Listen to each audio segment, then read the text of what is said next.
Alhamdulillah,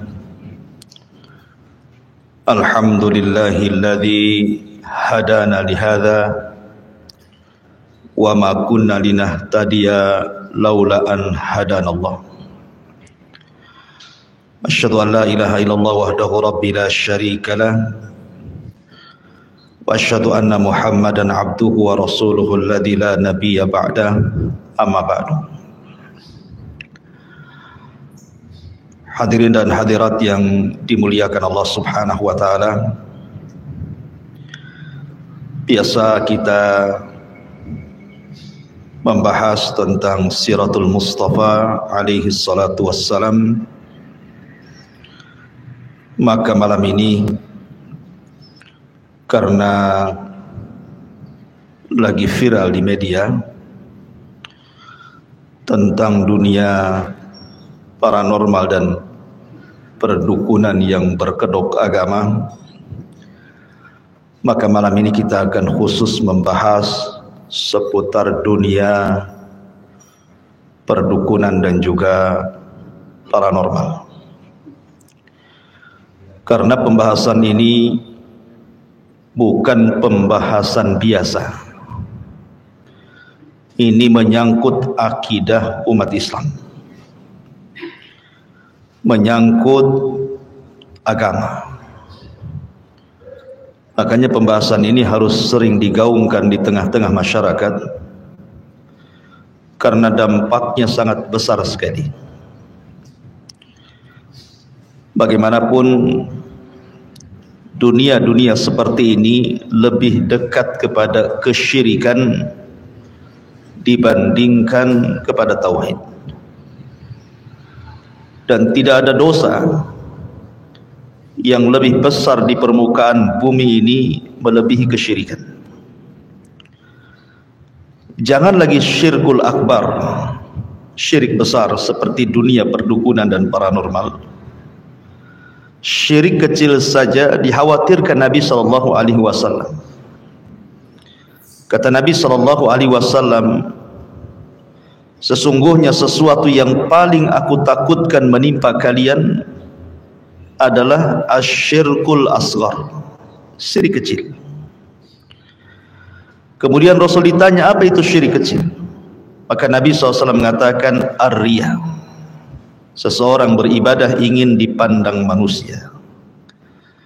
Itu saja Nabi SAW ketakutan kalau seandainya syirik kecil ini sampai menimpa seorang muslim, apalagi syirik besar.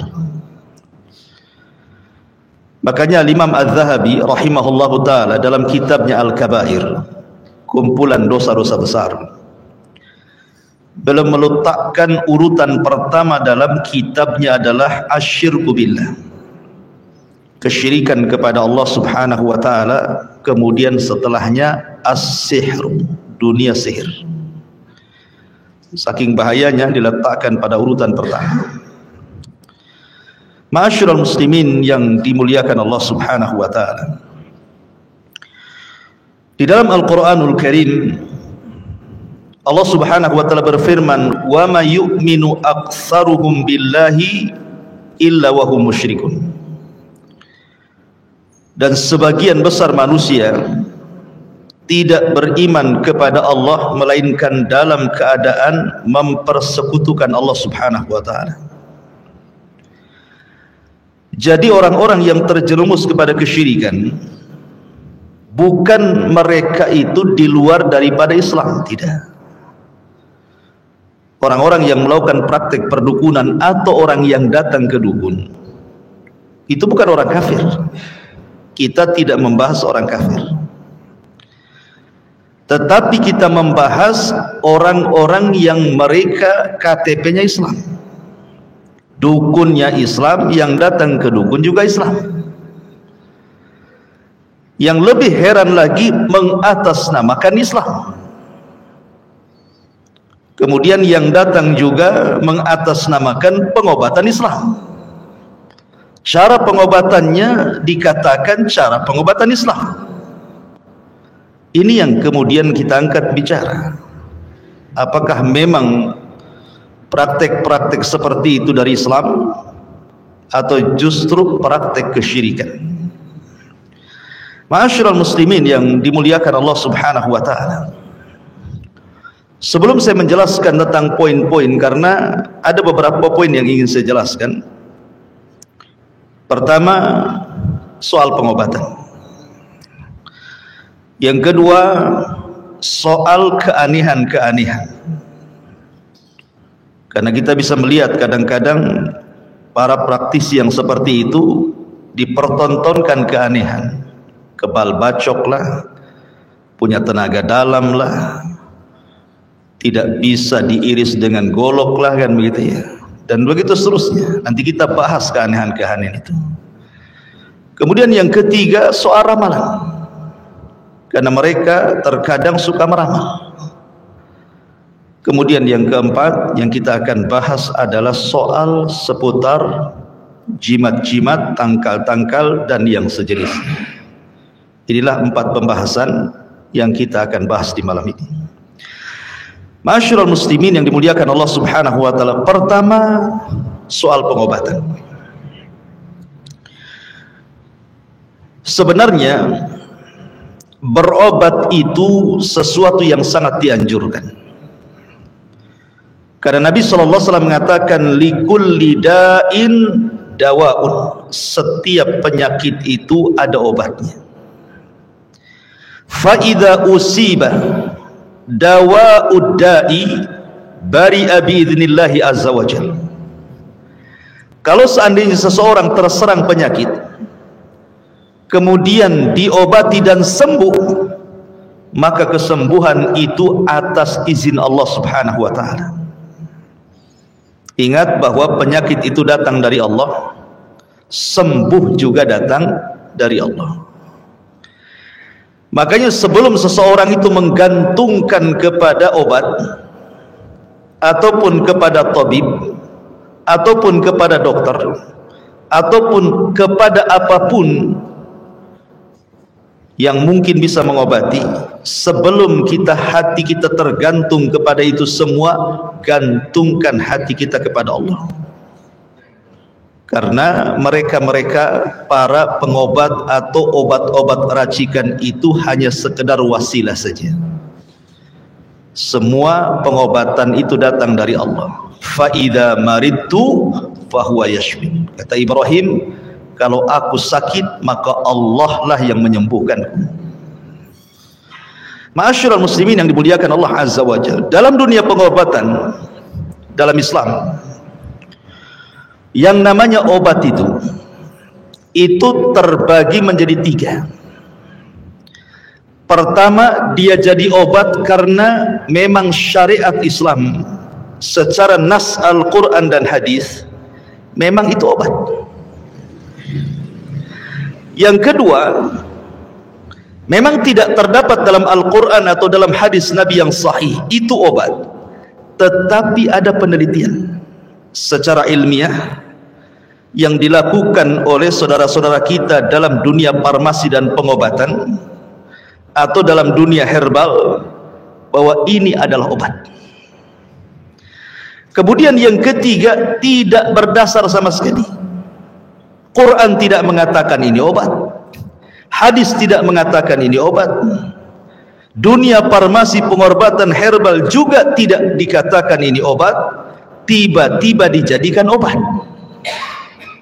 Ini dalam dunia pengobatan terbagi menjadi 3. Adapun yang pertama,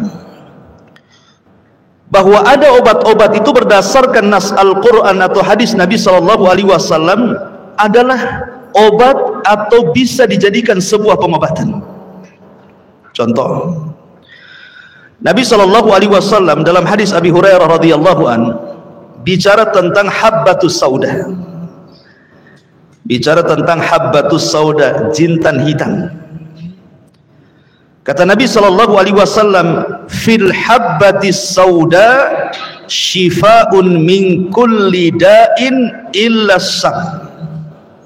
Kata Nabi SAW, di dalam jintan hitam itu ada obat untuk mengobati semua jenis penyakit kecuali kematian. Kalau orang sedang sakaratul maut, nyawa sudah di kerongkongan, jangan suruh minum habatus sauda, tetap mati dia. Kematian tidak bisa ditangkal dengan habatus sauda ya. Kematian itu takdir yang datang dari Allah Subhanahu wa ta'ala.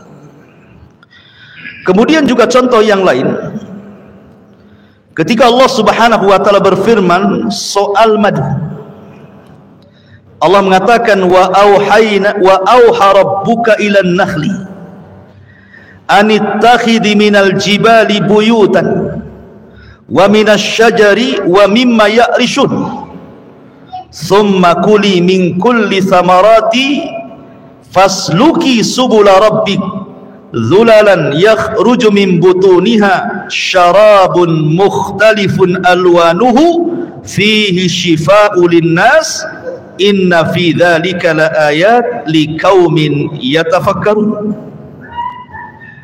Kemudian makanlah dari segala macam buah-buahan, lalu dan Tuhanmu mengilhamkan kepada lebah, buatlah sarang di gunung-gunung, di pohon-pohon kayu, dan di tempat-tempat yang dibikin manusia. Menunjukkan bahwa madu itu ada 3. Ada yang disebut dengan madu jabali. Madu jabali itu madu yang diambil dari gua-gua, dari gunung-gunung, bukit-bukit, dan ini sebaik-baik madu. Kemudian yang kedua ada namanya madu hutan, madu liar yang ada di hutan-hutan tuh. Maka ini jenis madu urutan kedua.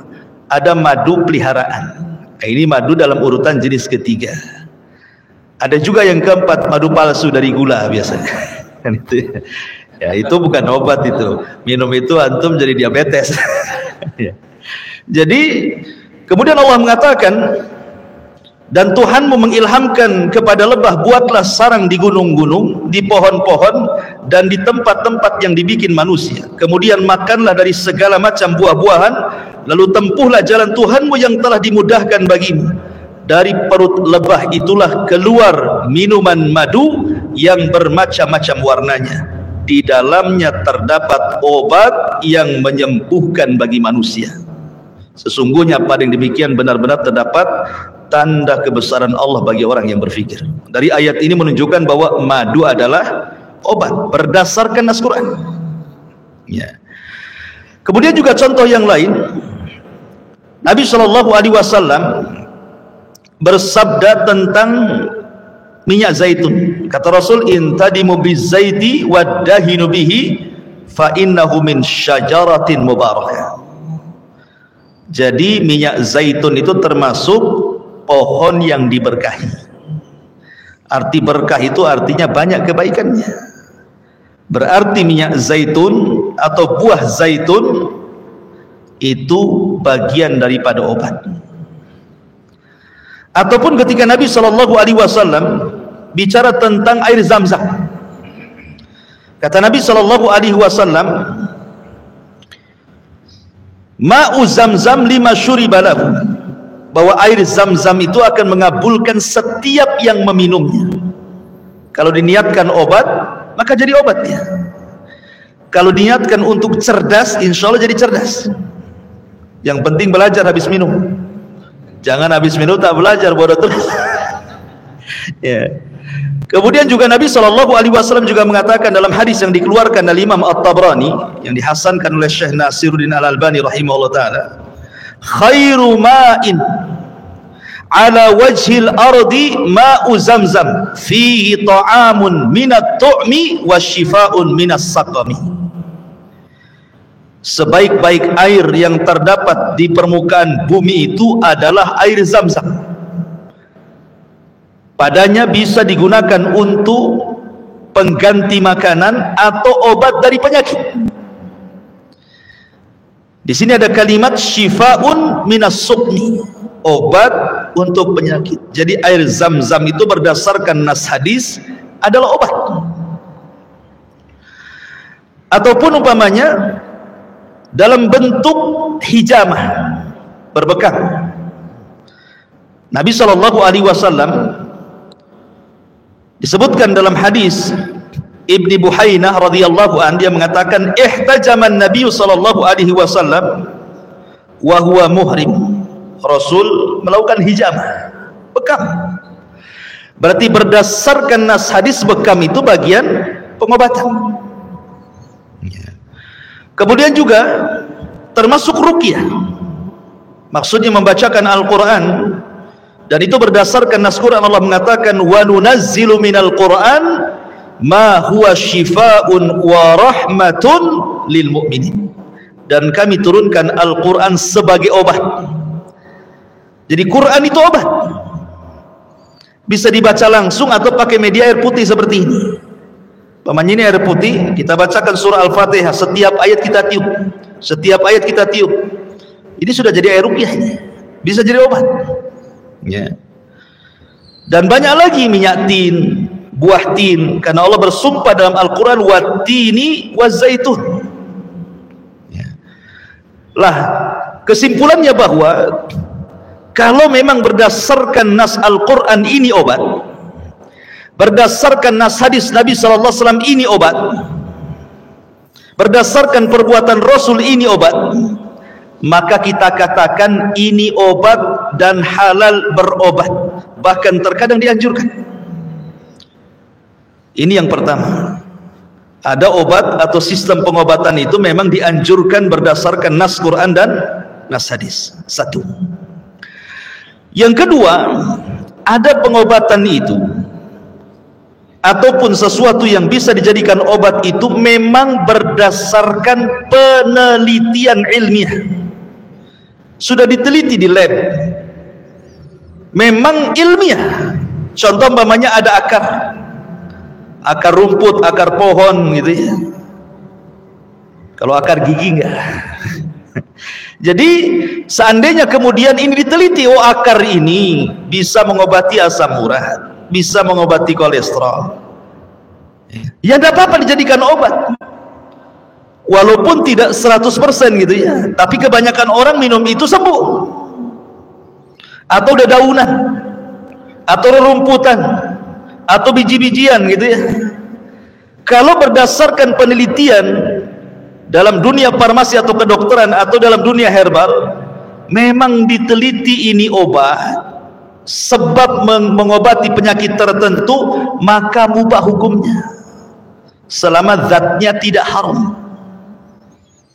Ya, maksudnya zatnya tidak haram itu seperti anjing itu kan zatnya haram, mau direndam pakai rinso kemudian digoreng tetap saja haram, namanya zatnya, ya kan?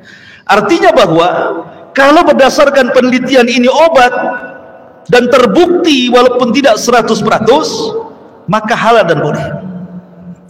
Masalahnya yang ketiga, tidak ada penelitian dalam dunia farmasi, dalam dunia kedokteran, dalam dunia herbal, tidak pula Al-Quran mengatakan ini obat ataupun pengobatan, tidak pula hadis Nabi mengatakan ini obat ataupun pengobatan, tiba-tiba dijadikan obat atau pengobatan.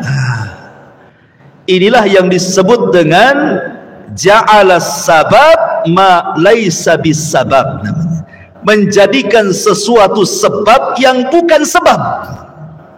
Apa maksudnya? Menjadikan sebab yang bukan sebab. Ini, benda ini secara penelitian bukan obat, malah dijadikan obat. Itu namanya menjadikan sebab yang bukan sebab. Antara penyakit dengan obatnya itu nggak nyambung gitu maksudnya. Contoh umpamanya, ada orang berobat nih, tiba-tiba kemudian pengobatnya bawa kelapa muda, kemudian dengan mantra-mantra tertentu penyakitnya dimasukkan ke kelapa, pas dibongkar isinya keris kecil, jarum, silet gitu ya. Ini pengobatan apa? Apa hubungannya kelapa muda dengan penyakit? Ya kan? Nggak nyambung tuh. Ya. Atau umpamanya dengan benda-benda tertentu, dengan keris petir lah, batu petir, batu getar, batu merah delima, istilah-istilah itu ya, istilah-istilah dunia-dunia kayak gitu kan gitu ya. Ya. Atau dengan tasbih karomah, batuh karomah. Kok karomah karomah dari mana? Ya, kan ada tuh pengobatan dengan seperti itu, dengan benang, dengan gelang. Itu nanti masuknya pada bab jimat, nanti terakhir kita jelaskan. Jadi jangan menjadikan obat sesuatu yang bukan obat, atau praktek-praktek itu tidak dikenal mengobati. Kan banyak tuh dalam dunia perdukunan itu praktek-praktek pengobatan, mentransfer penyakit ke ayam namanya kan. Kasihanlah ayam itu yang tadinya sehat jadi sakit. Kan gitu ya. Zalim sama ayam jadinya. Ya. Jadi ada orang-orang yang kemudian menggunakan sistem pengobatan itu di luar nalar. Kalau memang pengobatan seperti ini baik, kenapa di zaman salaf dulu, di zaman Nabi, di zaman para sahabat, di zaman para ulama tidak ada pengobatan kayak gini? Ma'asyiral muslimin yang dimuliakan Allah Subhanahu wa taala. Ini kalau cerita dunia pengobatan, nanti kita akan bentangkan, kita akan urut dulu sesuai pembahasan. Kemudian yang kedua, bicara soal keanehan. Keanehan ini kalau saya bagi ada 7 perkara. Pertama disebut mukjizat. Yang kedua disebut irhasat. Yang ketiga disebut karamah.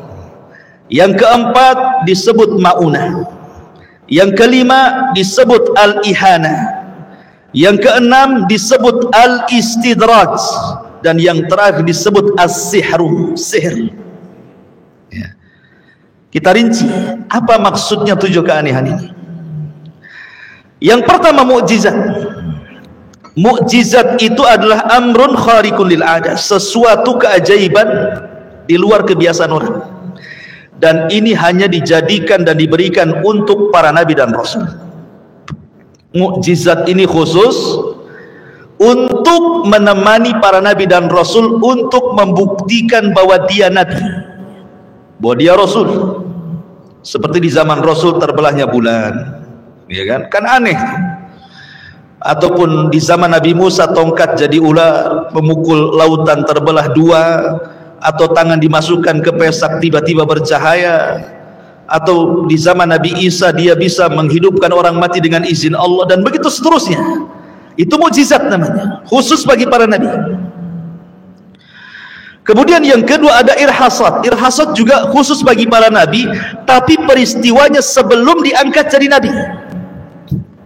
Seperti Nabi SAW sebelum lahir atau saat lahir terdapat cahaya yang menerangi negara-negara adidaya di zaman itu, Persia dan Romawi. Ataupun ketika sebelum lahir Nabi SAW terjadi peristiwa Ashabul Fil yang kemudian dihancurkan oleh ababil. Itu disebut irhasat namanya. Kemudian yang ketiga disebut karamah. Karamah ini diberikan oleh Allah Subhanahu wa taala kepada wali-wali Allah Subhanahu wa taala. Dan yang dimaksud wali adalah seseorang yang multazim, betul-betul dia iltizam, istiqomah di dalam mengikuti syariat. Memang orangnya taat, sholat, soleh, taqarrub kepada Allah gitu ya. Jadi karamah ini memang diberikan oleh Allah kepada wali-wali Allah. Dan wali-wali Allah itu bukan wali-wali tertentu. Wali-wali Allah itu setiap yang bertakwa kepada Allah, itulah wali Allah. Siapapun yang bertakwa kepada Allah Subhanahu wa taala berarti dia wali Allah. Tidak mesti wali 1, wali 2, wali 3, tidak. Semua orang bisa jadi wali. Apalagi antum nyokolahkan anak ke sekolah, jadilah wali murid. Bukan itu maksudnya. Jadi wali-wali Allah itu sebagaimana firman Allah Azza wa Jalla, mereka adalah orang-orang yang bertakwa. Dan takwa itu secara umum definisi yang sering antum dengar di khutbah Jumat, melaksanakan perintah dan menjauhi larangan. Maka itu karamah. Tetapi karamah itu satu, tidak bisa dipelajari 2 tidak bisa diulangi, 3 Allah Subhanahu wa taala berikan kepada orang yang dikehendakinya. Dan orang yang punya karamah bukan berarti lebih mulia dibandingkan orang yang tidak punya karamah. Di zaman Rasul, di zaman Nabi SAW, Abu Bakar, Umar, dan begitu seterusnya tidak dikenal karamahnya, dikenal ibadahnya. Tapi ada sahabat Rasul yang diberikan karamah. Contohnya siapa? Tufail Ibn Amr Ad-Dawsi. Di tangan dia Abu Hurairah masuk Islam. Banyak sahabat yang masuk Islam di tangan Tufail Ibn Amr Ad-Dawsi, karena dia orang Daus. Abu Hurairah juga orang Daus. Ketika dia berdakwah ke Daus, pertama kali dakwah ditolak. Datang dia kepada Nabi. Nabi, saya sudah berdakwah kepada kaumku, tidak ada yang mau, berilah tanda kepada. Kata Nabi SAW, pulanglah, nanti akan Allah datangkan tanda kepadamu. Di tengah jalan, namanya orang dulu nggak ada senter. Zaman sekarang kan enak lah bawa senter gitu ya. Zaman dulu malam-malam gelap lah. Tiba-tiba di tengah jalan, dahinya bercahaya, nyorot gitu dahinya itu. Ada cahaya nyorot ke depan. Bukan kayak sekarang orang cari kodok di ketaro ini, bukan. Memang ada, dia keluar cahaya gitu ya. Jadi dia takut kalau seandainya cahaya yang di dahinya itu menjadi fitnah. Akhirnya dia berdoa kepada Allah untuk dipindahkan cahaya, dipindahkan pula ke tangannya. Kemudian dia mengatakan, ya Rabb, aku takut jadi fitnah. Akhirnya dipindah ke mulutnya. Jadi kalau ngomong berkilau-kilau dia. Sebab itulah banyak masuk Islam orang Daus. Apa berarti Tufail yang dikenal karomahnya seperti itu lebih mulia dibandingkan Abu Bakar dan Umar? Tidak. Tentu Abu Bakar dan Umar jauh lebih mulia, walaupun tidak dikenal karomahnya, kan begitu. Artinya bahwa karomah itu diberikan kepada wali-wali Allah dan tidak bisa dipelajari ya. Karena ada orang yang kemudian memasukkan karomah ke benda-benda tertentu kemudian dijual. Umpamanya beli tasbih biasa, umpamanya di pasar-pasar itu, kemudian direndam di air, dibacakan apalah sholawat, zikir atau apa gitu kan, jadilah dia tasbih karomah. Dijual lah 1 juta. Ini mau jualan tuh apa? Ya kan? Nggak bisa, karomah itu nggak bisa diulang. Itu pertolongan dari Allah. Ya, ini disebut karomah namanya. Kemudian di sana yang nomor 4 disebut ma'unah. Ma'unah ini diberikan kepada siapa saja, ikhwan. Mungkin dia tidak terlalu taat, tapi Allah Subhanahu wa taala menghendaki dia diberikan ma'unah. Ma'unah itu artinya pertolongan. Umpamanya begini, antum di hutan nih. Antum di hutan, ya mungkin sholat ya sholat gitu, mungkin yang lain kurang lah, kadang sholat kadang maksiat gitu kan, tidak terlalu taat. Tapi terkadang Allah memberikan pertolongan kepada orang ini. Mungkin di hutan, tahu-tahu ketemu harimau, dikejarlah antum sama harimau, rupanya antum naik ke pohon, selamatlah antum. Siapa yang menyelamatkan? Allah. Ini disebut ma'unah namanya, disebut ma'unah. Atau contoh dalam kisah, dulu ada seorang pedagang soleh, orangnya baik, dia ingin mengantarkan barang. Kalau di zaman sekarang kan ada istilah travel gitu ya, untuk antar barang antar daerah. Zaman dulu kan tidak ada travel. Mereka kalau mau ngantar dagang, para pedagang itu menyewa orang tertentu, kemudian dinaikkan di unta, berapa unta, kemudian diantar.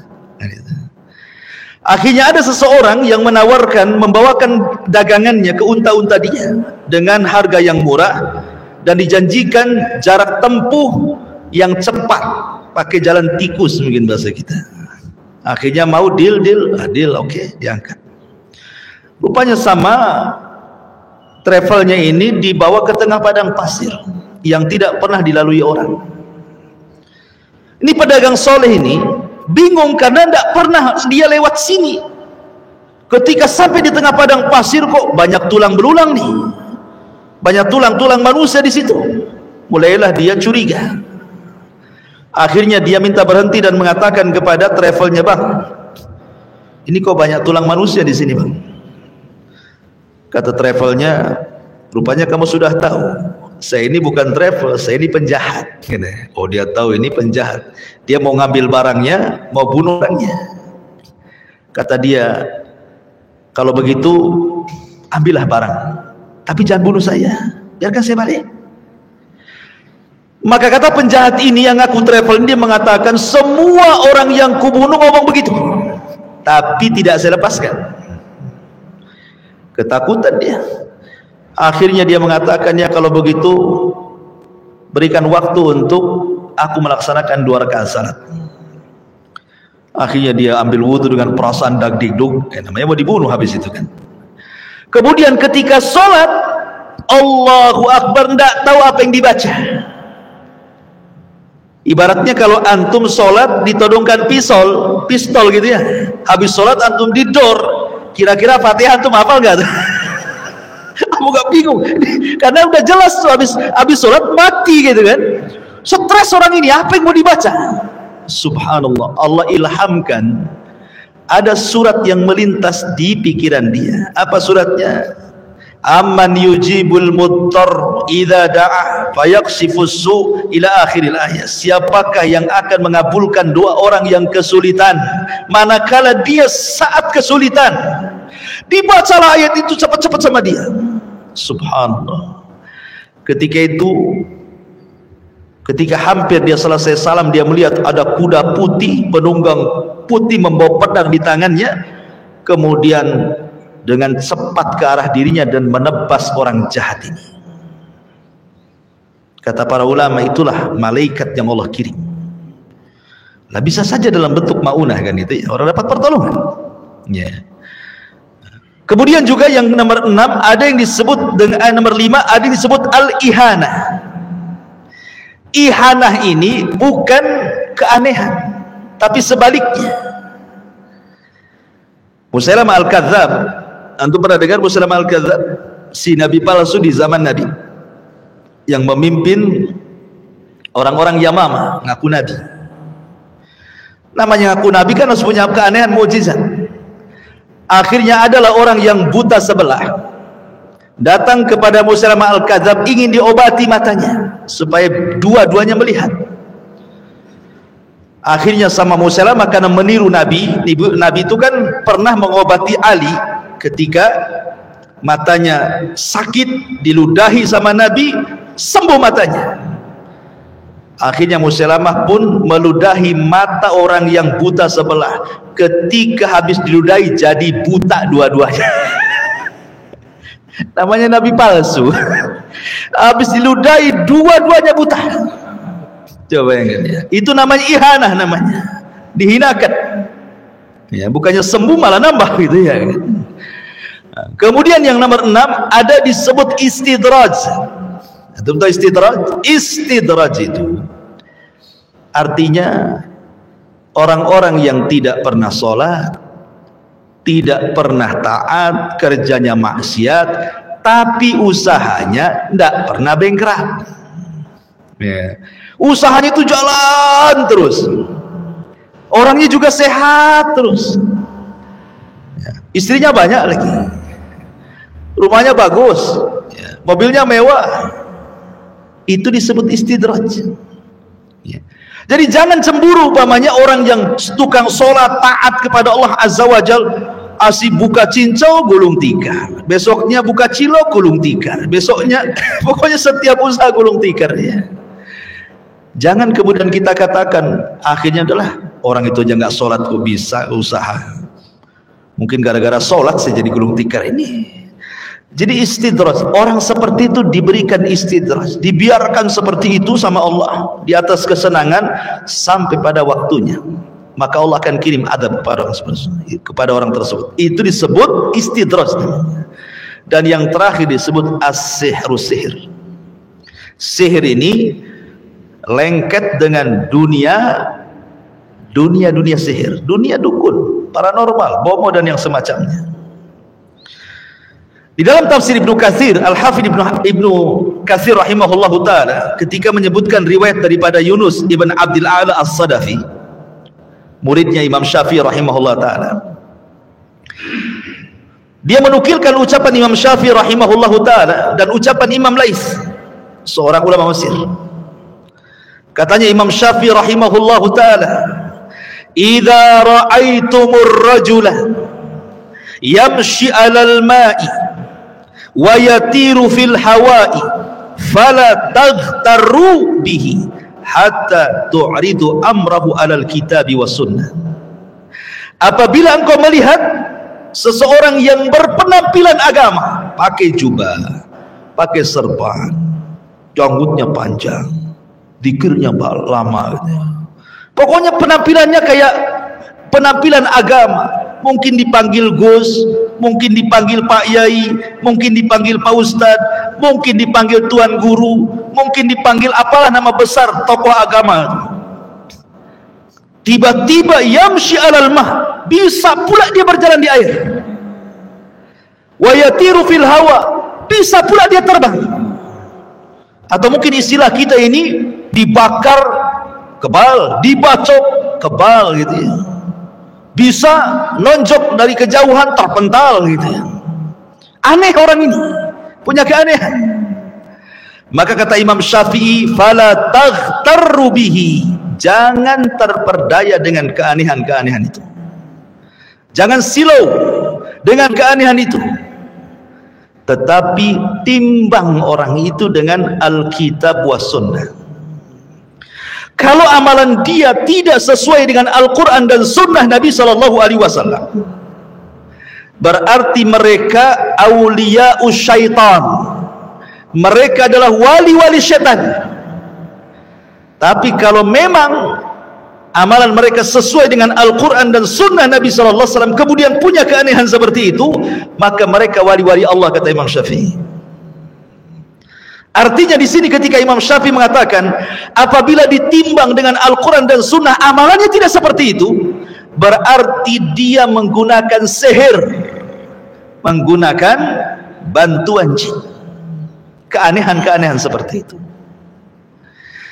Tetapi keanehan-keanehan zaman sekarang yang terjadi tidak mesti menggunakan jin.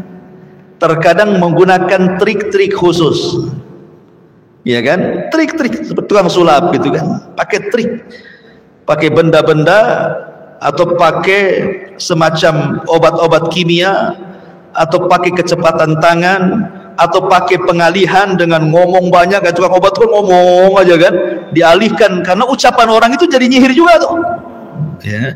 Dialih-alihkan orang dengan hipnotis dan yang semacamnya. Ini pun tetap tidak dibolehkan, karena ini masuk dalam penipuan. Makanya kita lihat sekarang di media-media yang sekarang lagi viral kan, bahkan subscribe-nya itu bisa jutaan tuh, penontonnya ratusan ribu. Kalau dakwah kayak saya ini yang nonton 5 orang, 6 orang. Kalau yang dakwah tauhid ini memang yang nonton sedikit, tapi kalau dakwah syirik, ya Allah, yang nonton tuh banyak kan ya. Coba kita lihat, coba orang-orang yang sedang melakukan acting dunia perdukunan itu, atau menampakkan dunia kesaktian. Terkadang ada acara-acara itu yang disebut dengan gerebek dukun santet ya, gerebek dukun-dukun pelet. Nanti setelah digerebek itu, wah, adu kekuatan nih kawan. Nanti saling pental-pentalan tuh, terpental tuh, belum ditonjok sudah mental tuh, pakai tenaga dalam tuh. Yang herannya terkadang dikesankan nih, yang satunya nampak kayak dukun asli, telanjang, jarang mandi, gimbal, jelek, menakutkan, padahal settingan. Yang satunya pula, masya Allah, pakai jubah, janggutan, pakai serban, pakai tasbih, baca salawat, pakai zikir, baca Quran, was-was-wases, nggak jelas. Kita bayangkan ya. Padahal sebenarnya itu sedang berduel antar dukun dengan dukun. Kesannya yang satu dukun hitam, yang satu dukun putih. Jadilah hitam putih di situ. Kenapa saya katakan dukun hitam, dukun putih? Tetap juga dua-duanya dukun. Cuman kesannya dikatakan putih karena dandanannya ala gus, ala kiai, ala ustad, ala tuan guru kan itu. Kalau yang satu dukun hitam memang gayanya gaya iblis, gaya setan, gaya genderuwo dan begitu seterusnya kan itu. Dua-duanya dukun. Sebab kalau seandainya dia seorang ustad pernah di pesantren umpamanya kan, tentu dia akan menyibukkan dengan dakwah. Walaupun dia kemudian jadi praktisi pengobatan, maka dia akan mengobati dengan pengobatan yang saya tadi rinci tadi, dengan obat-obat yang memang secara Quran Sunnah itu obat, atau pengobatan secara Quran Sunnah itu dibolehkan seperti ruqyah, hijamah dan semacamnya, atau dengan herbal-herbal yang sudah diteliti, ya kan? Ini tidak pengobatan dengan aneh-aneh, memindahkan penyakit ke ayam, ke kelapa muda, kemudian seolah-olah ada jinnya, kemudian jin itu ditangkap, dimasukkan ke botol, kemudian dibuang, ya, botolnya bolong tuh bawahnya, keluar dari bolong jinnya. Terkadang ikhwatu fiddin, ada orang-orang itu sesuatu yang gaib yang hanya Allah tahu, kemudian dia menganggap dia tahu alam gaib. Perhatikan ya, 5 kunci kegaiban itu tidak ada yang tahu kecuali Allah. Ada 5 kunci kegaiban, tidak ada yang tahu dari makhluk kecuali Allah. Sebutkan dalam sebuah hadis Nabi SAW dari Abdullah ibn Umar radhiyallahu an, anna Nabiy sallallahu alaihi wasallam qala mafatihul ghaibi khamsun. Kata Abdullah ibn Umar radhiyallahu an, Nabi SAW bersabda, kunci gaib itu 5 perkara, tidak ada yang tahu kecuali Allah. Kemudian beliau membacakan ayat dalam surah Luqman 34. Innallaha indahu ilmus sa'ati wa yunazzilul ghaitha wa ya'lamu ma fil arham wa ma tadri nafsum madza taksibu ghada wa ma tadri nafsum bi ayyi ardin tamut innallaha alimun khabir. 1, sesungguhnya Allah hanya ada pada sisinya saja 1 pengetahuan tentang hari kiamat. Pengetahuan tentang hari kiamat tidak ada yang tahu kecuali Allah. Jangan meramal tentang kiamat.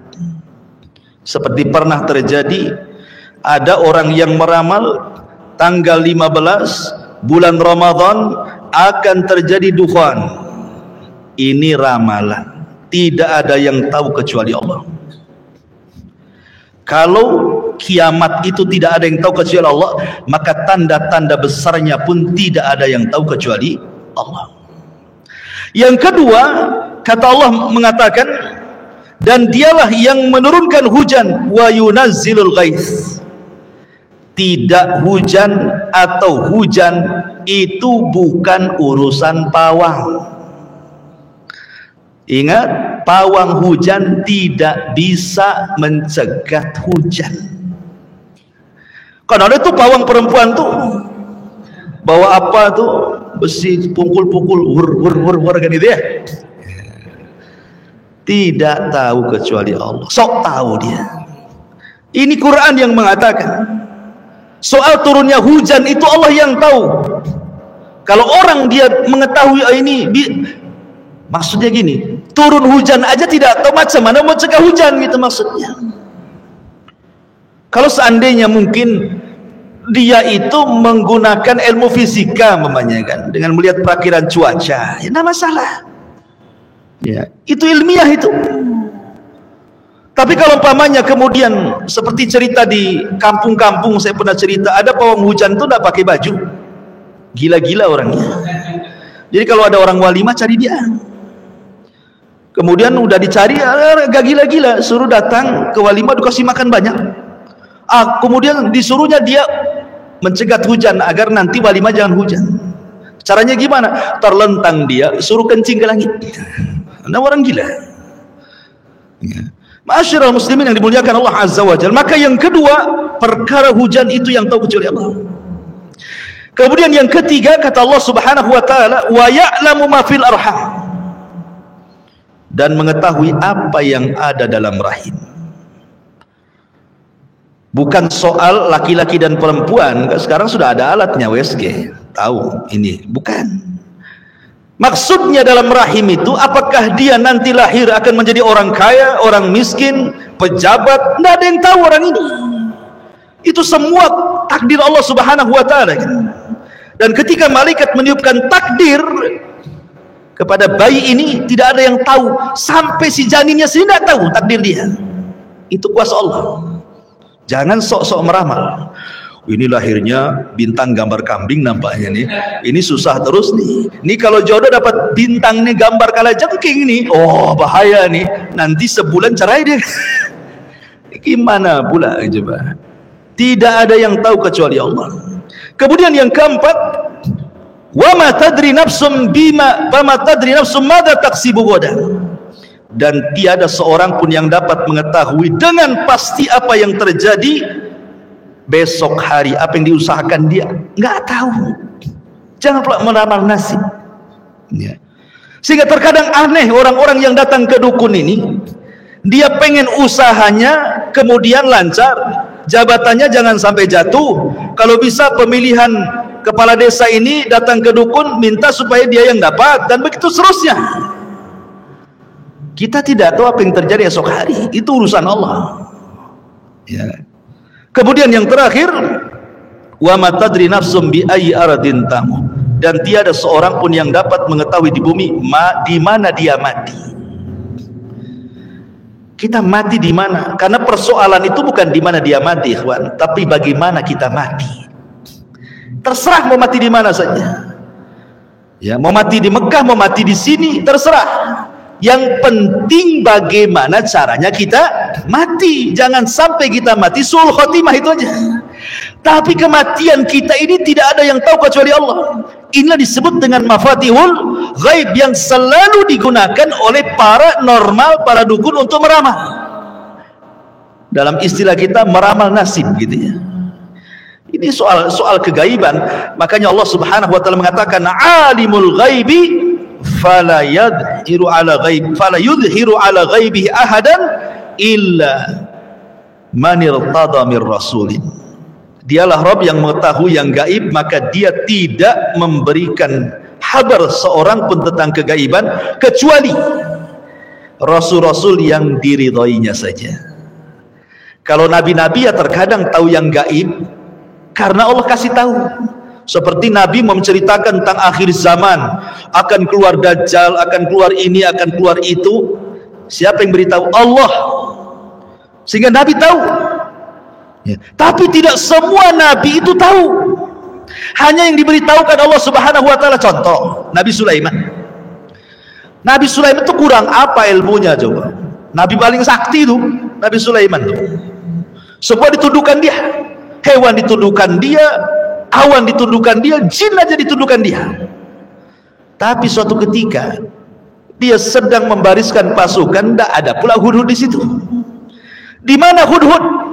Awas saja, sebentar lagi kalau dia datang tidak dapat alasan ku azab dia atau ku bunuh dia. Tahu-tahu datang si Hudhud nih. Kemudian menceritakan kepada Nabi Allah Sulaiman alaihi salatu wassalam dan mengatakan alasannya kenapa dia tidak hadir. Dia mengatakan apa? Aku barusan terbang ke Yaman. Bayangkan Sulaiman di Palestina, terbang pula ke Yaman. Secepat itu Hudhud. Artinya diberikan kemampuan Hudhud itu ya. Kemudian pulang lagi ke Palestina, menceritakan bahwa aku baru saja dari Yaman, aku lihat ada kerajaan indah, seorang ratu yang jadi rajanya. Masalahnya masyarakatnya menyembah matahari dan bulan. Sulaiman nggak percaya begitu saja. Betul tak? Kalau kau nggak bohong, kirim surat ini. Dikirim surat untuk supaya Ratu Balkis masuk Islam. Lah Sulaiman tidak tahu kok di Yaman itu ada kerajaan, ya kan? Padahal dia seorang nabi loh, dia tidak tahu. Masyarul muslimin yang dimuliakan Allah, kalau Sulaiman saja seorang nabi yang bisa menundukkan berbagai macam, tidak tahu kok di Yaman ada kerajaan, tiba-tiba di zaman sekarang ada dukun lebih sakti pula daripada Sulaiman. Wah, kan hebat kali itu kan. Bisa lah dia ramah-ramah. Ya. Nah, Sulaiman loh, nabi luar biasa, nabi, raja gitu ya, yang paling masuk di tengah-tengah Bani Israel. Tidak tahu kondisi di Yaman dengan Palestina. Bahkan ketika Sulaiman meninggalnya gimana? Sedang duduk di singgasana. Kan jasad para nabi itu dijaga oleh Allah dan tidak akan dimakan tanah. Makanya walaupun bertahun-tahun dia seperti itu jasadnya, walaupun ruhnya sudah tidak ada. Jadi Sulaiman ketika dicabut ruhnya dan dia sedang duduk di kursi kebesarannya, disangkanya sedang tidur Sulaiman, jin itu masih kerja saja. Baru setelah rayap-rayapnya itu menggerogoti kursinya, kemudian roboh. Jin tahu, apa kata jin? Kalau tahu Sulaiman sudah mati dari dulu, ngapain lagi kita kerja, dihinakan oleh dia, katanya. Coba, jinnya saja tidak tahu yang gaib, sementara dukun-dukun ini kerjasamanya sama jin. Jinnya tidak tahu yang gaib. Informasi kegaiban paranormal itu dari jin. Kalau jinnya tidak tahu yang gaib, berarti dia menginformasi sesuatu yang dusta. Ketika yang diinformasikan kedustaan, berarti dukun sedang berdusta. Itu namanya silsilah dusta. Jin membohongi dukun, dukun pula membohongi kita. Kita pula mau dibohongi. Nah, itu masalahnya. Ma'asyiral muslimin yang dimuliakan Allah Subhanahu wa taala. Jadi kita tahu bahwa kalau kita cerita tentang keanehan-keanehan, masuk yang mana ini? Yang sekarang dipertontonkan di depan kita ya, baik itu asli ataupun settingan, masuk pada yang mana? Mukjizat. Bukan nabi dia, ya kan? Irhasat. Bukan juga dia nabi dan rasul, karena itu kan terjadi sebelum seseorang nabi diangkat. Karomah umpamanya ya, anggaplah karomah. Karomah tidak bisa dipelajari. Kemudian kita lihat orang-orang itu kan hanya di media saja nampaknya itu pakaiannya soleh kan. Ya namanya orang mau disorot kamera, ya tidak mungkin lah pakai pakaian sembarang. Ya kalau bisa nampak ustadznya kan itu ya. Nampak ustadznya, nampak tawaduknya, ngomongnya lembut kali, nampak zikir-zikir, salawat-salawat kan itu. Tidak tahu kehidupan dia sehari-hari. Kemudian lihat amalan dia kan gitu. Amalan dia itu sesuai dengan Quran dan Sunnah tidak? Contoh dalam pengobatan. Dalam pengobatan itu sudah jelas, ruqyah itu ada dhawabitnya. Ada aturan-aturannya kan ruqyah itu ya. Sebutkan oleh para ulama, satu antakuna bi kalamillah au bi asma'ihi wa sifatihi. Harus menggunakan kalam Allah Al-Qur'an atau menggunakan nama-nama dan sifat-sifat Allah. Yang kedua, antakuna bilisanil arabi. Dia harus berbahasa Arab. Au bima ya'rifu ma'na min ghairi, ataupun yang diketahui maknanya. Kemudian yang ketiga, at-tawakkul 'ala Allah azza wajal fir ruqyah. Dia sandarkan ruqyah ini yang menyembuhkan bukan bacaannya tapi Allah Subhanahu wa taala. Allah Subhanahu wa taala. Kemudian juga tidak menggunakan praktek-praktek perdukunan. Ya hanya dibaca saja. Pamannya ini orang sakit nih. Kita mau ruqyah dia, kita niatkan bahwa kita hendak meruqyah, baca Quran. Dikeraskan bacaannya, kemudian baca doa-doa yang diajarkan Nabi SAW atau menyebut asma Allah dan sifat-sifatnya. Tidak ada harus kemudian dipegang, kemudian dimasukkan ke botol, dimasukkan ke kelapa. Ya Allah, itu tidak pernah terjadi. Kemudian menerka-nerka ini, di dalamnya ini ada kerisnya nih. Kok tahu ada kerisnya? Sehingga ketika betul-betul diambil kerisnya, dimasukkan ke kelapa, kemudian dibelah, oh itu ada kerisnya. Udah saya pindahkan kerisnya di situ. Di jantungnya ada kerisnya. Kalau di jantung ada kerisnya, mati. Jadi sebenarnya dia sedang menghayal. Ya. Dari mana dia tahu isi daripada tubuh manusia kecuali dengan alat kan gitu ya.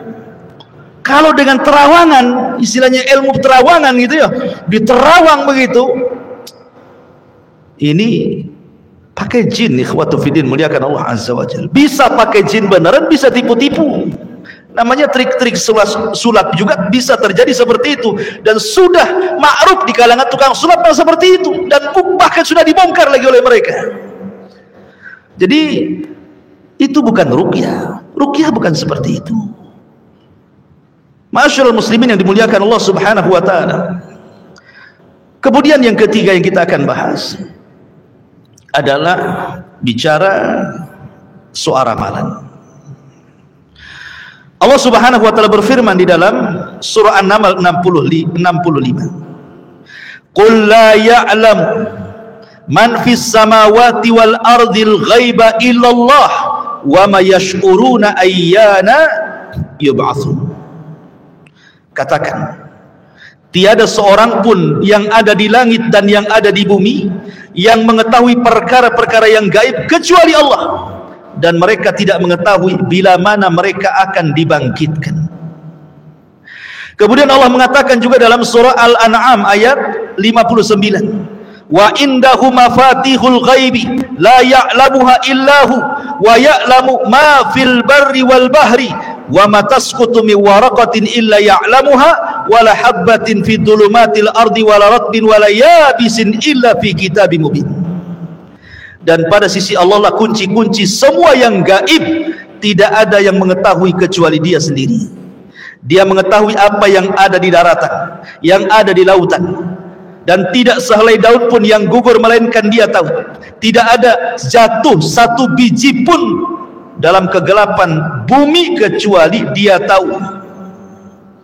Ma'asyiral muslimin yang dimuliakan Allah Azza wa Jalla, artinya bahwa dua ayat ini menunjukkan kegaiban itu milik Allah. Sekarang cerita ramalan. Meramal itu ada dua jenis, ikhwan. Ada yang meramal sesuatu yang sudah terjadi, ada meramal sesuatu yang akan terjadi. Sesuatu yang belum terjadi seperti namanya dia meramal barang hilang. Kan barang hilang kan sudah terjadi berarti kan. Umpamanya 2 tahun atau 1 tahun antum punya mobil dicuri orang. Kemudian antum datang ke dukun. Kemudian dukun mencari siapa pencurinya, itu meramal sesuatu yang telah terjadi. Kemudian dukun mengatakan, oh sini tengok jarinya. Nah kan itu ya. Biasanya orang-orang kayak gini kan tengok pakai tengok tangan. Ya, ramalan-ramalan itu macam-macam yang saya lihat itu. Seperti umpamanya melihat telapak tangan, ataupun melihat tanggal lahir, atau melihat golongan darah gitu ya, melihat mangkok, melihat kartu, melihat garis di tanah, melihat tanda tangan juga dilihat ya. Coba tanda tangan sampai tanda tangannya dilihat, atau huruf abjad, atau tanda lahir, macam-macam lah orang itu kan. Namanya orang meramal itu kan macam-macam yang dilihat tuh. Kemudian dia nerawang, oh mobil kamu tuh dicuri di daerah Tiban ya. Pak dukun, RT berapa? Siapa lurahnya? Sebelah mana gangnya? Itu biasanya nggak bisa tuh. Dia umum saja, pokoknya Tiban kampung lah. Nomornya, rumahnya, nomor sebelah nggak berani dia. Ya. Dia kan nerka-nerka saja. Sebenarnya dia tidak tahu yang gaib. Kalaupun seandainya nih seseorang berkomunikasi dengan orang dan seolah-olah dia tahu yang gaib, itu bisa saja ada kerjasama antara dia dengan jin. Contoh nih, umpamanya di televisi ada jin sedang praktek paranormal sedang mempraktekkan perdukunannya. Kemudian dari rumah ada orang yang konsultasi. Ini kan gak ketemu tuh, yang satu di televisi pakai kamera, yang satu pula di rumah. Mungkin yang satu televisi di Jakarta, yang konsultasi di Batam. Ya. Terkadang sang dukun itu bisa langsung nerka. Ibu ini tanggal lahirnya 23 April 1980 ya. Udah tua ibu nih. Kok tahu? Tahulah. Misalnya kayaknya ibu ini nama ibunya si Anu. Kok tahu Pak? Padahal saya belum kasih tahu nama ibu saya. Tahulah kan itu. Biasanya gitu ya. Pokoknya dia bisa nerka-nerka, dan benar terkaannya itu. Tanggal lahirnya dia bisa nerka, nama ibunya dia tahu, nama bapaknya dia tahu gitu ya. Kemudian dia telah melakukan sesuatu dia tahu. Terkadang terjadi seperti itu. Lah kenapa dia bisa menerka? Bukankah jin paranormal itu tidak tahu yang gaib, apalagi yang satu di Jakarta, yang satu di Batam. Bisa terjadi dengan cara apa? Komunikasi antar jin. Setiap orang itu punya jin. Saya, Anda punya jin yang disebut dengan jin korin, ya, jin jahat. Dan dukun-dukun itu banyak peliharaan jin. Ingat, dukun-dukun itu mereka suka memelihara jin. Makanya sering saya ceritakan sama antum, mungkin pernah nggak cerita ya, tentang kisah penggerebekan dukun santet di Arab Saudi itu. Jadi di Arab Saudi itu ada namanya KPD, ya, KPD. Kalau di kita kan KPK. KPK itu apa? Hah? Artinya kepanjangan KPK apa? Komisi Pemberantasan Korupsi. Kalau di sana Komisi Pemberantasan Dukun, KPD. Ya. Jadi kepala polisinya nangkep tuh dukun tuh, nangis pula dukun itu ketika ditangkap. Kemudian kata kepala polisi, kenapa kau nangis? Katanya, Pak, saya nangis bukan karena saya ditangkap, tapi kayak saya nangis karena sebanyak itu jin yang aku rawat tidak ngasih tahu bahwa saya akan ditangkap. Itu masalahnya. Kok saya ini banyak jinnya, saya rawat jin-jin itu, kok satu pun nggak ngasih tahu bahwa saya akan ditangkap, katanya. Coba kalau dia kasih tahu, kan saya bisa kabur. Gitu kan? Saya bayangkan. Artinya dukun-dukun itu banyak peliharaannya. Jadi kalau dia sedang meramal sesuatu, pasti dia akan kerahkan jin-jinnya itu. Dan jin dukun akan berkomunikasi dengan jin si pasien. Ya. Jadi kalau dalam manusia itu ada namanya informan, kalau dalam dunia jin itu ada namanya inforjin. Tahu inforjin? Jin memberikan informasi sesama jin. Ya. Jadi jin dukun berkomunikasi dengan jin pasien. Kata jin pasien, ini tanggalnya sekian loh jin. Nah, dia kasih tahu kepada dukunnya. Nama bapak ibunya ini loh jin. Nama jin ini kasih tahu. Jadi dia tahu dapat informasi dari jin, gitu maksudnya. Kalau dia tidak punya jin, tidak mungkin bisa menerka. Tidak mungkin. Karena tapi tidak semua jin bisa menerka apa yang ada pada diri kita. Contoh kejadiannya ketika Hajjaj ibn Yusuf Al-Thaqafi. Hajjaj ibn Yusuf ini itu kan pemimpin zalim, walaupun dia hafal Quran tapi suka bunuh orang. Hajjaj ibn Yusuf Al-Thaqafi ini. Jadi Hajjaj ibn Yusuf ini manggil dukun. Kemudian sambil bincang-bincang, Hajjaj ini ngambil kerikil-kerikil di sampingnya sambil dihitung. Ya, dia nggak perasan dia sedang ngambil kerikil.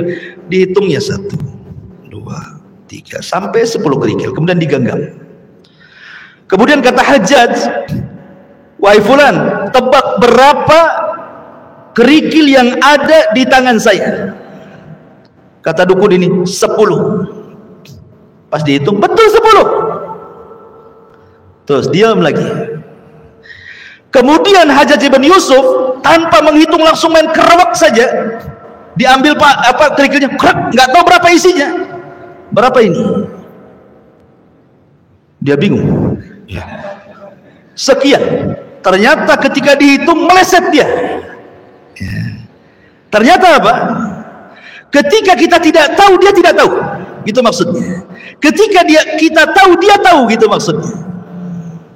Ya, jadi tidak semua jin itu tahu. Kalau asal rekam ini berapa? Tidak tahu. Nggak akan tahu. Coba saja antum buktikan. Tapi kalau antum hitung dulu, tahu dia. Ya, jin kita informasi sama dia. Kalau kita nggak ngasih tahu, jin kita ya bingung mengenai informasi berapa katanya. Takut salah informasi dan jadi salah kan sama jin. Ya. Jadi ikhwatu fiddin muliakan Allah Subhanahu wa taala. Jadi ramalan-ramalan itu semua adalah dunia perdukunan. Dalam Islam tidak mengenal ramalan kecuali ramalan cuaca BMKG. Ya, itu sesuai dengan fisika, nggak apa-apa. Karena namanya ilmu perbintangan itu ada dua macam. Ada yang disebut ilmu tasyir, ada yang disebut ilmu taksir. Yang satu tasyir, yang satu taksir. Kalau tasir nggak apa-apa. Ya, ilmu perbintangan digunakan untuk perakiraan cuaca, menentukan waktu-waktu sholat, menentukan perjalanan di tengah lautan melihat bintang. Maslahat, tidak ada masalah. Tapi kalau sudah digunakan ilmu taksir, taksir itu artinya pengaruh, bahwa bintang-bintang tertentu memberikan pengaruh. Wah, ini namanya dunia ramal. Ya, bintang-bintang tertentu atau zodiak-zodiak perbintangan tertentu bisa menentukan nasib orang, nasib masyarakat, nasib bangsa, nasib negara, nasib politik dan yang lainnya. Nah, itu sudah masuk ke ramalan. Ya, kan ada tuh yang udah meninggal ya, yang nenek siapa namanya yang luar negeri itu suka ramal-ramal tuh udah pakai bintang. Itulah, itu kan pakai zodiak perbintangan. Dan dulu kita masih kecil-kecil, kalau antum beli koran itu ada tuh, ya kan? Kalau koran-koran dulu, zaman dulu itu dicantumkan tuh bintang-bintang itu, ya. Dengan hokinya, dengan sialnya, dijelasin tuh. Ya, kalau tanggal sekian berarti bintang ini, berarti sial lah kau katanya. Gitu. Kalau ini hokilah antum katanya. Jadi terkadang ikhwatu fillah muliakan Allah, dalam ramalan-ramalan seperti ini tidak ada yang tahu kecuali Allah Subhanahu wa taala. Kemudian yang terakhir yang kita bahas bisa tentang jimat. Dari Imran ibn Husain radhiyallahu anhu. Nabi sallallahu alaihi wasallam absara ala adudi rajulin halqatan arahu. Nabi SAW pernah melihat ada seorang laki-laki pakai gelang yang nampak gitu ya. Ada sahabat pakai gelang, seorang laki-laki lihat Nabi. Ketika Rasul mengatakan, apa ini? Ya, gelang itu dari kuningan, ini sufr. Maka kemudian dia mengatakan, minal wahina. Rasul, saya menggunakan gelang ini untuk mengobati kelemahan pada badan saya, supaya kuat. Maka Nabi SAW mengatakan, amma innaha la taziduka illa wahnan imbidha ank fa innaka law mitta wa hiya alayka ma aflahta abada. Sebaiknya kata Rasul, cabut, buang, karena gelang itu tidak menambah kecuali kelemahan. Kalau engkau meninggal dan gelang itu masih ada di tanganmu, kau tidak akan selamat. Rasul suruh buang, ya kan? Kemudian juga dari Abi Bashir Al-Ansari radhiyallahu anhu, annahu kana ma'an Nabi sallallahu alaihi wasallam fi ba'di asfari. Kata Abu Bashir Al-Ansari, dia mengatakan, suatu ketika aku bersama Rasul dalam sebuah safar. Fa arsala rasulan, maka Nabi sallallahu alaihi wasallam mengumumkan kepada seorang utusan, alla yabqayanna fi raqabati ba'irin kiladatun min watarin au kiladatun illa qutiat. Supaya tidak terdapat lagi di leher unta jimat dari tali busur panah atau kalung apapun, kecuali harus dipatahkan, diputuskan, dibuang. Ya, karena jimat-jimat itu kan macam-macam, ada digantungkan di kendaraan, ada yang ditempel di warung berupa raja-raja gitu ya, ada yang ditaruh di rumah, macam-macam, ada yang dikantongi, ada diselipkan di dompet, ya, macam-macam jimat-jimat itu. Maka kata Nabi SAW, disuruh untuk dibuang. Bahkan yang lebih jelas lagi, kata Nabi SAW, man 'allaqa tamimatan faqad asyrak. Barang siapa yang menggantungkan jimat, maka dia telah terjerumus kepada kesyirikan. Dan Rasul mengatakan, man ta'allaqa tamimatan fala atamallah, wa man ta'allaqa wada'atan fala wada'allah.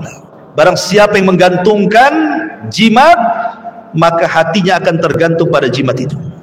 Barang siapa yang menggantungkan kepada kerang dijadikan jimat, maka hatinya pun akan tergantung kepada kerang jimat itu. Artinya apa? Orang yang memakai jimat itu kan ada dua hukumnya, ikhwan. Bisa terjerumus kepada syirkul akbar, bisa terjerumus kepada syirkul asghar. Gimana gambarannya? Kalau antum meyakini bahwa gelang, cincin, kalung, jimat berupa raja atau yang lainnya, jimat itulah yang mendatangkan manfaat dan mencegah madarat, dinafikan Allah di kepalanya, jatuhlah antum ke syirik besar. Tapi kalau antum masih yakin Allah yang datangkan manfaat, Allah yang mencegah madarat. Cuman ini kan wasilah saja, maka ini syirik kecil. Masalahnya kebanyakan orang pakai jimat itu antara jatuh ke syirik besar ke syirik dan syirik kecil itu hanya beti. Antum tahu beti? Beda tipis. Ya. Karena kebanyakan orang yang pakai jimat itu umumnya jatuh ke syirik besar. Jangan ke syirik kecil itu. Walaupun mulutnya ngomong, "Oh kan Allah semua, ini kan wasilah saja." Oh, sok tahu dia. Contohnya nih, seandainya nih ada jimat keberuntungan, taruh di mobil. Kalau pakai jimat ini, insya Allah nggak akan ditabrak, nggak nabrak. Sekali lupa lah dompetnya di rumah, jimatnya pula di situ. Was-was dia waktu nyetir itu. Alamak, jimatnya nggak, balik dia ambil jimat. Berarti hatinya tergantung kan? Hatinya tergantung. Atau dia umpamanya penglaris nih, laris nih. Umpamanya kalau perempuan itu dikasih susu atau apa ya, bukan susu kalau habis beli itu kan ada susunya gitu, bukan, ada susu itu ditempel di biar nampak cantik ya, biar nampak mole, biar laris dan yang lainnya kan ya. Mungkin sebulan 2 bulan banyaklah pelanggan dia, 3 bulan 4 bulan mulai sepi ya kan. Itu yang disalahkan. Oh jangan-jangan sudah kalian luar saya nih susu sudah expired terus diganti nih kan. La haula wala quwata illa billah. Kayak beli rotian tuh begini, ditengok, ini mas 3 hari aja mas. La haula wala quwata illa billah. Masyarul muslimin yang dimuliakan Allah azza wa jalla, intinya bahwa namanya jimat itu ikhwatu fiddin, itu kan diberikan dukun karena pertolongan bangsa jin. Kalau seandainya sesajennya kurang ya, kalau seandainya itu persembahan kita dengan mereka kemudian sampai tidak dipenuhi, ya jelas ada expirednya lah. Karena namanya jin itu menolong atau membantu itu tidak ada yang free, semua ada bayarannya, dan bayarannya itu tukar menukar akidah, tukar menukar iman, bukan uang. Masyarul muslimin yang dimuliakan Allah azza wa jalla, makanya jimat-jimat ini bahaya. Jimat-jimat itu sangat bahaya sekali, dan itu adalah kesyirikan. Tawakallah kepada Allah subhanahu wa ta'ala. Karena begini ikhwan, jimat itu tidak menolak takdir. Ingat ya, jimat itu tidak merubah takdir. Karena kebanyakan orang dikiranya dengan jimat itu takdir bisa dirubah.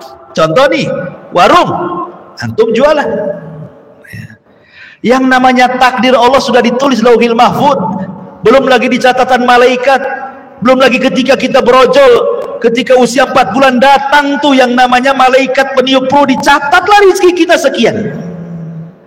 Kemudian kita buka warung, dia pikir kalau ke dukun laris ya, ikhwah, rezeki itu sudah ditentukan oleh Allah.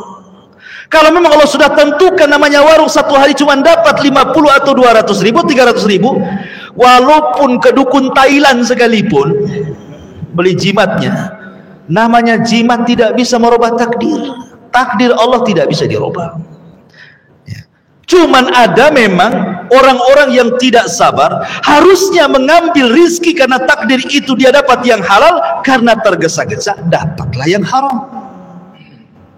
Sebenarnya kalau dia usaha gitu, banyak ke orang yang tanpa dukun laris usahanya. Kenapa kudu sibuk pakai dukun? Karena kalau sudah sibuk pakai dukun berarti hatinya sudah jahat. Kenapa? Karena suudon kepada tetangganya. Jangan-jangan saya disihir sama sebelah ini ya, gara-gara dia saya sepi jadinya. Suudon kan? Sudah suudon main dukun pula. Jadi dunia-dunia seperti ini tidak bisa menolak takdir Allah subhanahu wa ta'ala. Ingat itu, tidak akan berubah takdir Allah dengan datangnya anda ke dukun, karena dukun itu kebanyakan dusta dan bohong. Bukti bahwa mereka pendusta, hadis Nabi. Kita harus yakin dengan hadis Nabi.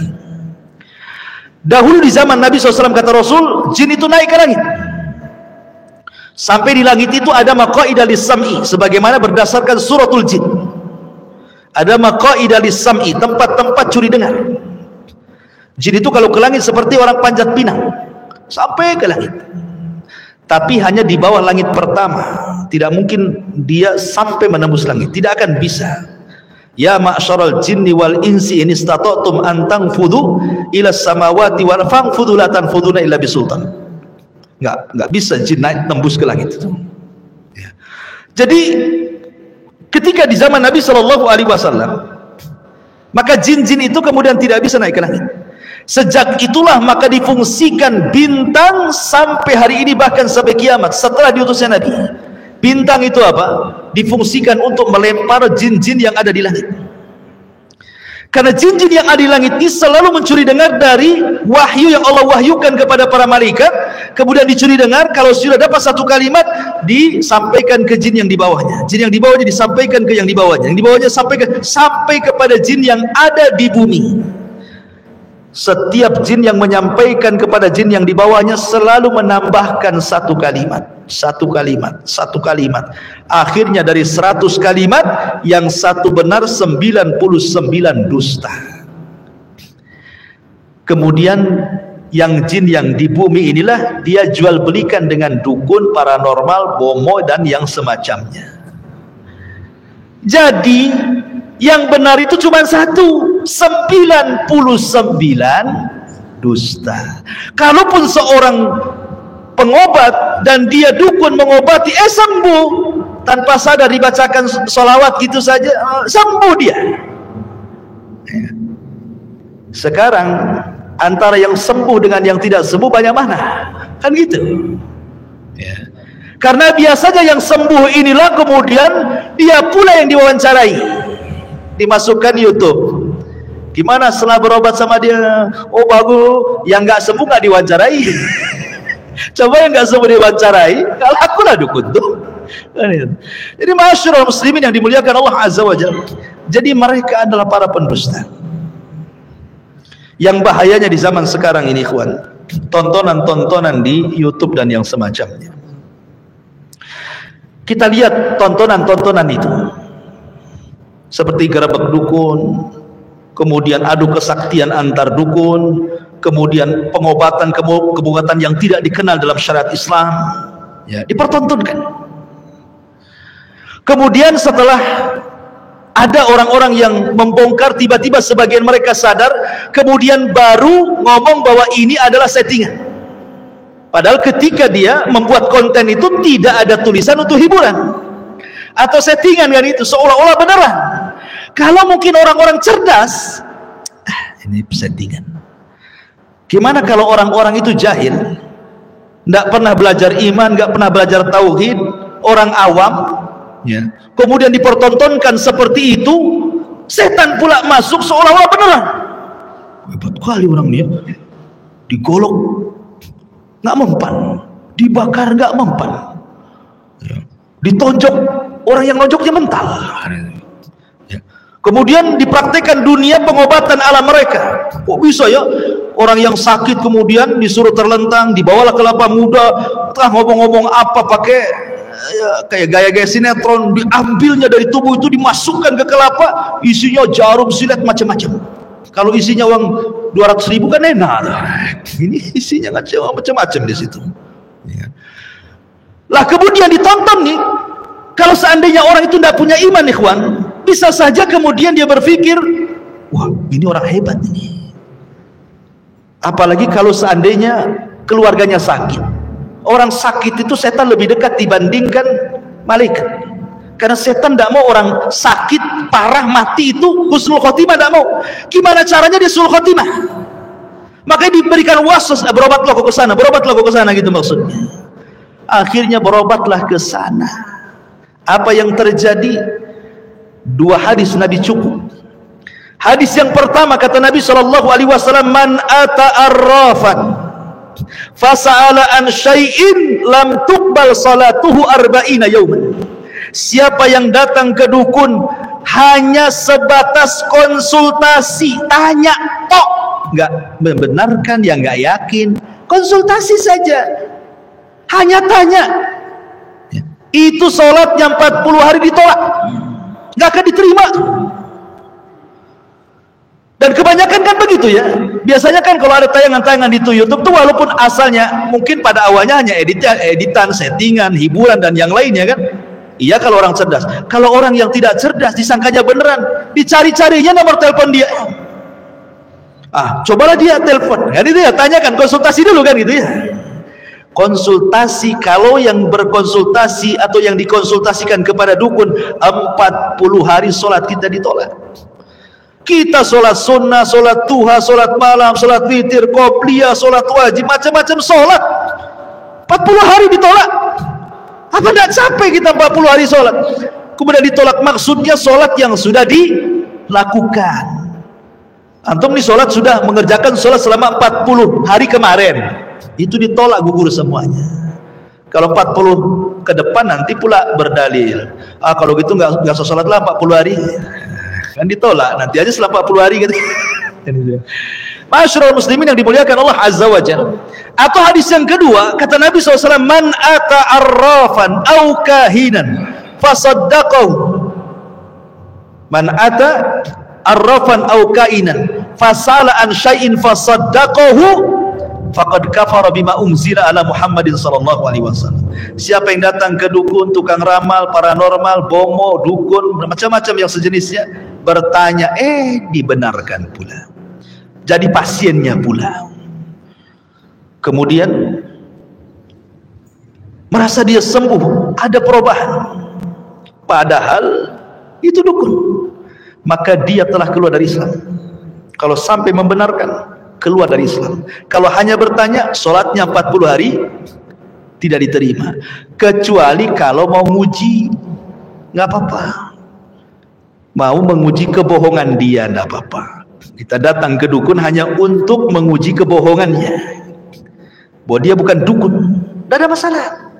Ya, kalau antum ingin bongkar triknya dan antum punya trik, nggak ada masalah. Ma'asyiral muslimin yang dimuliakan Allah Subhanahu wa taala, karena Allah Subhanahu wa taala berfirman, hal unabbiukum ala man tanazzala syayatin. Apakah akan kuberitakan kepada kalian kepada siapa setan-setan itu turun, kata Allah. Tanazzalu ala kulli affakin athim yulquna sam'a wa aktsaruhum kadhibun. Maka Allah katakan mereka turun kepada tiap-tiap pendusta lagi banyak berbuat jahat, maksudnya para dukun dan tukang sihir. Setan-setan tersebut menyampaikan berita dusta kepada mereka supaya mereka melakukan kerusakan gitu ya, dan kebanyakan mereka adalah para pendusta. Imam Qatadah mengatakan ayat ini bercerita tentang para dukun. Ya, ketika Allah mengatakan, maukah aku beritahukan kepada siapa setan turun, maksudnya kepada para dukun, karena dukun-dukun ini adalah corong-corongnya iblis. Corong-corongnya iblis itulah para dukun, siapa lagi? Maka sekali lagi ikhwatu fiddin, kalau seandainya Anda terkena penyakit, sakit, ya kan, maka yang pertama yang harus antum lakukan, bersabar. Siapa tahu penyakit yang Allah Subhanahu wa taala berikan kepada kita dalam rangka untuk mengangkat derajat. Boleh jadi dalam rangka untuk menggugurkan kesalahan. Mungkin dulu banyak maksiat, akhirnya Allah uji dengan penyakit sekarang. Boleh jadi mungkin untuk menggugurkan dosa-dosa lama, atau mengangkat derajat kita di hadapan Allah. Karena terkadang ada surga tidak bisa diraih dengan sholat, tidak bisa diraih dengan zakat, tidak bisa diraih dengan puasa, tidak bisa diraih dengan haji, hanya bisa diraih dengan sabar. Karena sabar itu ibadah yang tidak ada lipatannya. Innama yuwaffas sabiruna ajrahum bighairi hisab. Allah itu akan memberikan pahala orang sabar tanpa batas. Yang kedua, selain sabar, maka ada upaya tawakal. Sebelum kita datang ke dokter, sebelum kita datang ke apotek, sebelum kita datang ke tabib-tabib, ya, ke sinse-sinse dan yang semacamnya, maka gantungkan hati kita ke Rabb yang menciptakan mereka, yang menciptakan obat-obat yang mereka racik. Gantungkan kita kepada Allah dulu, karena mereka yang menciptakan dokternya. Allah lah yang menciptakan dokter, Allah yang menciptakan tabib, Allah yang menciptakan obat. Sebelum hati kita gantungkan kepada dokter dan racikan obatnya, gantungkan dulu kepada Allah. Dengan cara apa? cobalah meruqyah diri sendiri. Ya, meruqyah diri sendiri dengan cara membaca Quran, zikir-zikir pagi dan petang, dan begitu seterusnya. Karena Quran juga bukan hanya mengobati dalam dunia spiritual itu untuk ruh saja, tidak, bisa untuk badan juga. Ya, atau dengan cara bersedekah. Karena sedekah juga kata Rasul, tadawau mardakum bisadaqah, sembuhkan orang sakitkan dengan sedekah. Ya, sedekah itu penyembuh juga rupanya ya. Coba gantungkan kepada Allah. Baru setelah kita tawakal betul kepada Allah, cari sebab. Kalau sudah meruqyah di sini tidak bisa juga, cari sebab. Sebab itulah kembali ke kaidah pengobatan tadi. Ada obat-obatan yang memang secara nas Quran itu obat, makan. Atau cara-cara secara Quran Sunnah itu pengobatan seperti bekam ruqyah. Atau mungkin dengan cara obat-obat yang diteliti farmasi dan kedokteran, belilah di apotek kan itu ya. Atau datang ke dokter yang memang dia ahli dan memang ilmiah, dia sudah tahu ilmunya. Jadi harusnya seperti itu. Ya, bukan terburu-buru gitu ya. Karena orang itu maunya instan saja, maunya sekarang sakit datang ke dukun, di penyakitnya ditarik langsung sembuh kan, maunya instan orang sekarang. Ya, maunya itu cepat ditarik kemudian dimasukkan ke kelapa biar kelapa yang sakit katanya. Jadi intinya Bapak ikhwatu fiddin, terkadang sakit itu sebenarnya membawa berkah. Sakit itu membawa berkah. Dan ingat bahwa ketika para dukun berhubungan dengan jin, kemudian kita datang kepada mereka, hakikatnya kita itu sedang ta'awun alal birri wat taqwa, ikut tolong menolong di atas perbuatan keji dan dosa. Tidak boleh. Ikhwan, Nabi ketika peperangan, banyak loh jin-jin di zaman Nabi yang masuk Islam. Jin-jin yang masuk Islam di zaman Nabi banyak kan, awalnya dari 7 jin tuh. Makanya disebutkan dalam surah Jin, ketika Rasul sedang sholat subuh, ketika dari Taif gak dapat orang yang didakwahi, kemudian Rasul sholat subuh baca ayat Al-Quran, datang pula 7 jin dari Yaman masuk Islam. Kemudian jin-jin ini pulang ke Yaman berdakwah, ribuan jin masuk Islam. Kemudian Nabi SAW berdakwah lagi, 4 kali Rasul berdakwah kepada jin. Tapi dalam setiap peperangan tidak ada riwayat Nabi minta tolong sama jin. Tidak ada riwayat. Harusnya Nabi SAW ketika perang Uhud itu kan kalah kaum muslimin tuh, 70 sahabat gugur, Nabi sampai rompong gigi depannya, bahkan pipinya terkena serpihan, bahkan Nabi dikabarkan mati. Kenapa tidak meminta pertolongan jin? Coba kalau seandainya Nabi minta pertolongan jin kan gak terlihat ikhwan. Innahum yarakum min haitsu la tarawnahum. Mereka melihat kita pula tak melihat dia. Pertanyaannya, kalau antum kelahi dengan musuh yang tidak terlihat, kira-kira siapa yang kalah, siapa yang menang? Gitu ya. Antum yang kalah. Ya. Antum yang kalah pastilah kan itu ya. Kalau orangnya nggak lihat, saya ini nggak melihat antum melihat saya nonjok kemana nih? Antum dia ketok aja kepala saya kan? Kan itu ya.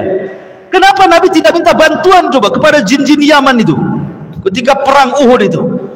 Oh, kalau datang jin-jin itu sebentar aja ngalahkan. Tapi Rasul tidak minta bantuan sama jin. Padahal berhak Nabi meminta bantuan kan, tapi tidak mengajarkan meminta bantuan kepada jin. Ya. Sahabat juga sama, karena tahu konsekuensinya. Ya. Ada orang belasan, Ustaz, kita kan hanya berhubungan dengan jin muslim. Dari mana kamu tahu itu jin muslim? Jin itu pendusta. Jin itu pendusta. Iya muslim tapi fasik, sama aja. Banyak manusia juga muslim tapi preman kan banyak. Jin juga kurang lebih lah. Kehidupan jin itu sama dengan kita. Ada preman pasarnya, ada. Ya ada orang solehnya, jin soleh juga ada. Makanya Allah mengatakan, wa inna minna salihuna wa minna duna dzalikunna tara'iqa qidada. Jin itu ada yang soleh, ada yang enggak. Kami bertingkat-tingkat sama dengan manusia. Intinya ma'asyiral muslimin yang dimuliakan Allah Azza wa Jalla, jangan sampai berdekatan dengan dunia perdukunan. Itu saja. Itu merusak akidah. Karena dikhawatirkan keyakinan kita berubah, kemudian masuk ke dalam kesyirikan, dan kita tidak sempat bertobat, kemudian kita mati. Maka Allah mengatakan, la in asyrakta la yahbatanna amaluka wa la takunanna minal khasirin. Kalau engkau sampai melakukan kesyirikan, hancur lebur amalan engkau dan engkau termasuk orang yang rugi, dan Allah haramkan surga bagi dia. Wallahu a'lam bishawab. Ini yang bisa saya sampaikan, mudah-mudahan ada manfaatnya. Akhirul kalam, subhanakallahumma wa bihamdika asyhadu an la ilaha illa anta astaghfiruka wa atubu ilaik. Allahu ta'ala alam. Assalamualaikum warahmatullahi wabarakatuh.